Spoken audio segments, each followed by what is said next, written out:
സങ്കീർത്തനങ്ങൾ 77-ാം അധ്യായം. സംഗീത പ്രമാണിക്ക് യദുധൂനി രാഗത്തിൽ ആസാഫിൻ്റെ ഒരു സങ്കീർത്തനം. ഞാൻ എൻ്റെ ശബ്ദം ഉയർത്തി ദൈവത്തോട് തന്നെ നിലവിളിക്കും.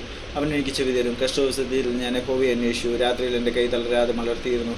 എൻ്റെ ഉള്ള ആശ്വാസം നിരസിച്ചു. ഞാൻ ദൈവത്തെ ഓർത്ത് വ്യാകുലപ്പെടുന്നു. ഞാൻ ധ്യാനിച്ചു. എൻ്റെ ആത്മാവ് വിഷാദിക്കുന്നു.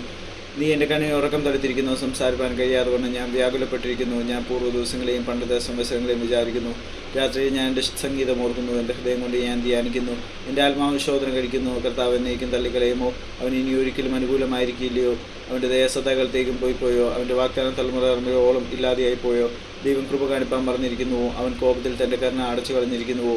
എന്നാൽ അത് എൻ്റെ കഷ്ടതയാവുന്നു. അതിന് എൻ്റെ വലങ്കൈ വരുതിയ സംവത്സരങ്ങൾ തന്നെ എന്ന് ഞാൻ പറഞ്ഞു. ഞാൻ യഹോവയുടെ പ്രവൃത്തികളെ വർണ്ണിക്കും. നിൻ്റെ പണ്ടത്തെ അത്ഭുതങ്ങളിൽ ഞാൻ ഓർക്കും. ഞാൻ നിൻ്റെ സകല പ്രവൃത്തിയെക്കുറിച്ച് ധ്യാനിക്കും. നിൻ്റെ ക്രിയകളെക്കുറിച്ച് ഞാൻ ചിന്തിക്കും. ദൈവമേ, നിൻ്റെ വഴി വിശുദ്ധമാവുന്നു. നമ്മുടെ ദൈവത്തെ പോലെ വലിയ ദൈവം ആരുള്ളൂ? നീ അത്ഭുതം പ്രവർത്തിക്കുന്ന ദൈവമാവുന്നു. നിൻ്റെ ബലത്തെ നീ ജാതികളുടെ ഇടയിൽ വെളിപ്പെടുത്തിയിരിക്കുന്നു. തൃക്കൈ കൊണ്ട് നീ നിൻ്റെ ജനത്തെ വീണ്ടെടുത്തിരിക്കുന്നു. യാക്കോബിൻ്റെയും യോസഫിൻ്റെയും മക്കളെ തന്നെ. ദൈവമേ, വെള്ളങ്ങൾ നിന്നെ കണ്ടു ഭ്രമിച്ചു. ആഴികളും പറിച്ചുപോയി. മേഘങ്ങൾ വെള്ളം ചുരിഞ്ഞു. ആകാശം നാദം മുഴക്കി. നിൻ്റെ അസ്ത്രങ്ങൾ പരക്കെ പറന്നു. നിൻ്റെ ഇടിമുഴക്കം ചുഴലിക്കാറ്റ് മുഴങ്ങി. മിന്നലുകൾ ഭൂതലത്തെ പ്രകാശിപ്പിച്ചു. ഭൂമി ഉലുങ്ങി നിറങ്ങിപ്പോയി. നിൻ്റെ വഴി സമുദ്രത്തിലും നിൻ്റെ പാതകൾ പെരുവെള്ളത്തിലുമായിരുന്നു.